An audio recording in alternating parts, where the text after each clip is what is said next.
今日嚟到福田嘅頂點桌球俱樂部，聽講佢哋店請咗啲網紅搞拍攝活動，所以我八卦一下食下花生，過嚟睇睇有啲咩搞作。前面指住嗰個方向就係華強路地鐵站 C 口。平時各位師兄去完華強北行街掃貨，過嚟呢度行幾步就到，位置都幾方便。我之前都嚟過呢度幾次，環境方面就唔多廢話啦，慳翻啲時間睇網紅。反正有幾張士多架大台，其餘大部分都係中白台。因為大廳嗰度比較多人走動，所以呢個拍攝活動就安排喺包廂裏面。我見呢個 model 皮膚白到發晒光，估計一方面係佢拍攝之前塗埋晒一堆嗰啲乜撚美白霜啊、隔離霜嘅嘢。反正我一個大男人就唔多識分嗰啲嘢啦，淨係知道塗完會變成白雪公主。咁另一方面就係周圍架咗幾盞大燈，盞盞都夠晒光猛，所以皮膚真係白到發光。咁趁住呢個機會同各位師兄科普一下拍攝嘅燈具，有暖光同埋冷光，然後有燈罩同冇燈罩都差好遠。有燈罩嘅話，光線會更加集中，唔會散到周圍都係，拍出嚟人物輪廓更加清晰。主燈負責打正面，副燈負責補光，仲有一個背景燈負責突出人物，唔使話同背景用埋一齊。好，等一下你就接到這個。好，來3、2、1，開始。對。好，然後你的最後的時候拿個球隨便弄一下。可以。來3、2、1，開始。好，拋開球。OK。好，下一個。好，等一下，我覺得腿我看一下，一隻腿彎一下。好，對，OK，可以。好，然後你就，你等一下你就回頭看一下，試差的時候回個頭。等一下，我把燈調一下，沒打到你臉上，我把你臉上打亮一下，這個。好，你回頭看一下先。再往那邊倒一下，我往這邊倒，往這邊倒。好，倒過去。好，對，可以了，好，再來，這裡應該可以了，我看到你臉上。好，準備一下。好，你先把腿伸直，然後再彎起來。好，準備一下。來3、2、1，先把腿彎一下。好，回頭。對。好，再來這裡。我剛才角度好像你太直了，你可以稍微斜一點，不要越來越這個斜的。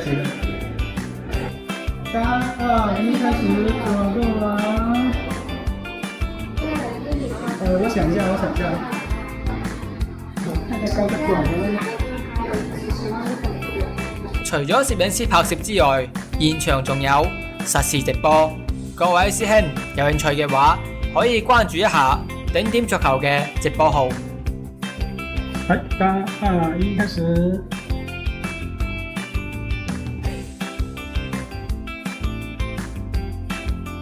好，準備好了。來3、2、1，開始來放腿，好，往前上，對。好，等一下，我調個模式先。好，這樣子。沒拍灰片的，你拍是？對啊，就是灰片。你拍的是灰片是嗎？對，全部都是。那你調色調成肉眼看到的顏色吧？它現在是肉眼看到的顏色。對，就是你調灰片的時候調成正常。是不是？現在就是正常顏色。剛剛聽個 model 同埋攝影師講起灰片，有啲師兄可能唔知道係乜撚嘢，咁就等我呢個半桶水嘅業餘愛好者科普一下。灰片其實係拍攝嘅一種模式，呈現出對比度低、飽和度低嘅視覺效果。比起直出彩片，好嘅地方有好多啦。第一，可以控制曝光，拍出嚟嘅細節更加清晰。第二，可以用慢快門，比如拍打球動作，用灰片嘅話可以拍出運動軌跡。第三，可以提升調色嘅靈活性。簡單啲講，有咗灰片，拍出嚟嘅畫面更加專業，更加有質感。咁畢竟呢度係桌球店，拍攝肯定少唔得打球畫面啦。不過講真，啲 model 雖然標青，但係打球技術就冇幾好啦。嗰啲姿勢真係不敢恭維咯。